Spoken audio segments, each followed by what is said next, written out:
First of all, my friends, I hope this finds you well. So, have you ever been invited to a dinner or a banquet or maybe a wedding, any sort of function where there's been like a buffet style sit-down meal? You ever done that thing we all do where you stand in the doorway and think, where shall I sit? Who shall I sit by? Who am I likely to have to spend all the evening with? And you're not sure how important you are in the room. You know, I mean, where do you sit in the hierarchy of the host? Well, in Luke 14, Jesus finds himself in exactly that position. You see, he's been invited to a Pharisee's house for a meal, and he notices how the guests are all sort of pushing for the best seats, jockeying for the best position. Jesus, being Jesus, does what Jesus does best, and he tells a story. But the story's not about table manners. It's about the kingdom of God. When he noticed how the guests had picked the places of honour at the table, he told them this parable. You see, Jesus sees something deeper than more than seating arrangements. He sees hearts that crave status. The people that have gathered at this dinner, they're not just trying to sit closer to the food. They want to be seen. They want to be honoured. They want to be important. Things like that mattered to them. The thing is, we today can also feel that pull. We also can feel that need. And then, of course, Jesus flips the script and he says, everyone who exalts himself will be humbled, and he who humbles himself will be exalted. Now, everyone who exalts himself, note that word, exalted. Now, I took Greek at college. Latin was never really my thing, but exalted comes from the Latin term to lift up or to raise high. Those who raise themselves high, well, turn on the TV, open a phone, go onto any social media app. You will see things like celebrities, influencers, athletes and sports stars. And then, of course, politicians who now build up almost cult-like followings around them, naming no names, of course. These people exalt themselves. These people raise themselves up. But in God's kingdom, humility comes before honour. The world teaches us to promote ourselves. The world teaches us to build our own platform, build our brand. Yeah, you've heard that one before, haven't you? To chase recognition. And of course, I'm well aware of saying this whilst having a YouTube channel. I absolutely get that. The trick is, of course, to take the lowest seat, because that's exactly what Jesus teaches us to do. Take the lowest seat. Serve, don't be served. And so this leads us to the first of our rhetorical questions. Where do I seek honour? Is my identity built on what others think of me? Do I chase fame, fortune, praise, a good reputation, to be thought of as the great and the good of the world? Or is my identity based more on what God says about me? It's a good question, is it not? But after challenging the guests, Jesus turns on the host almost, and he says to the host, when you have a luncheon or a dinner, do not invite your friends, your brothers, your sisters, your relatives, or even your rich neighbours. It's a shocking command, isn't it? Why? Well, in ancient Arabic culture, meals were about social credit.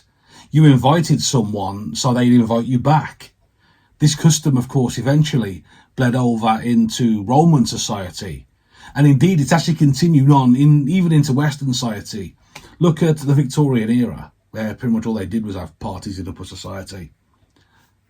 It even goes on today, where we have dinners and parties and things like that, so that we will be invited ourselves. Want to be at the dinner next week where that big senator is coming? Invite the host the week before.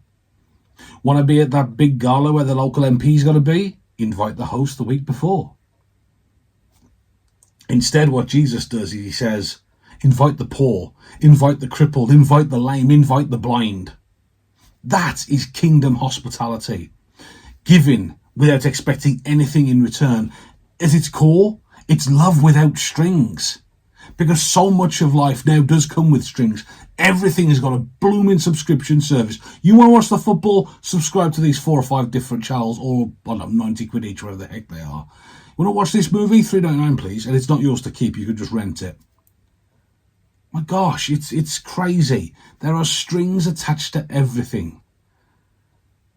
Kingdom hospitality offers love that comes with no strings. You see, this love reflects God's grace. God who welcomed each of us. God who welcomed you. God who welcomed me when we had absolutely nothing to offer but our flawed, broken selves. So who, my friends, do we invite to our tables? Who do we invite into our churches? Who do we invite into our lives? Do we invite the people just like us? The ones that can help us climb society's ladder? The ones that agree with the same things we agree with? The ones that vote the same way we vote? Or do we invite the ones that Jesus seeks? Do we invite the ones that Jesus wants us to sit with? And Jesus isn't just giving us etiquette tips. He's not saying, put your salad fork in this hand or anything like that. Jesus is revealing what God's kingdom really does look like. It's a place where the humble are honoured. It's a place where the poor are welcomed. It's a place where grace, not status, determine the seating arrangements.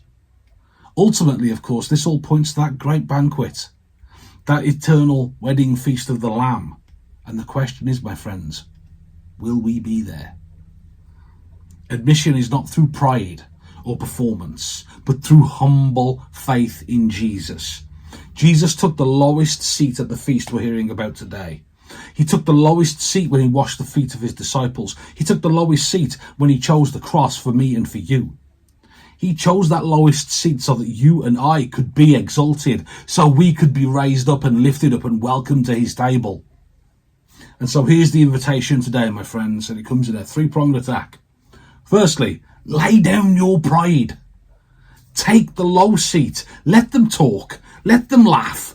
Let them judge. Because at the end of the day, in laying down your pride, in taking the low seat, God sees you. God sees what you are doing, and God is so very proud of you. Secondly, practice real hospitality. Love the people who can't repay you. Love the people who've got nothing at all to give you, because that's the right thing to do. Thirdly, live for the kingdom, not for status now, not for the reward that human beings can give you, but the reward that awaits you in heaven. Because at the end of the day, my friends, in God's house, the seats of honour, they go to the humble, and the doors are open wide for everyone. So there you have it, my friends. Jesus at the feast.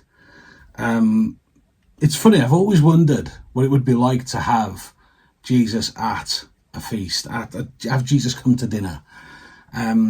It's like, I love this idea that actually he was a bit of a party animal.